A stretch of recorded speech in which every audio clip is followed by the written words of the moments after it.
శ్రీ క్రోధినామ సంవత్సరం ఉత్తరాయణం శిశిర ఋతువు పాల్గొన మాసం కృష్ణపక్షం.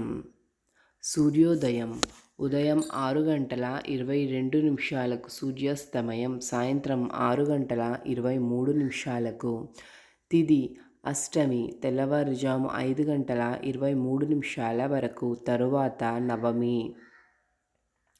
నక్షత్రం మూల తెల్లవారుజాము 3:14 వరకు, తరువాత పూర్వాషాఢ నక్షత్రం. వర్జ్యం రాత్రి 1:40 నుండి తెల్లవారుజాము 3:22 వరకు.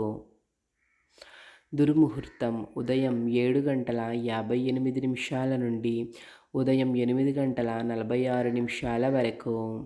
రాహుకాలం ఉదయం 9:22 నుండి ఉదయం 10:52 వరకు. యమగండం మధ్యాహ్నం 1:53 నుండి మధ్యాహ్నం 3:23 వరకు. గుళిక కాలం ఉదయం 6:22 నుండి ఉదయం 7:52 వరకు. బ్రహ్మ ముహూర్తం తెల్లవారుజాము 4:46 నుండి తెల్లవారుజాము 5:34 వరకు. అమృత గడియలు రాత్రి 8:37 నుండి రాత్రి 10:20 వరకు. అభిజిత్ ముహూర్తం ఉదయం 11:59 నుండి మధ్యాహ్నం 12:47 వరకు.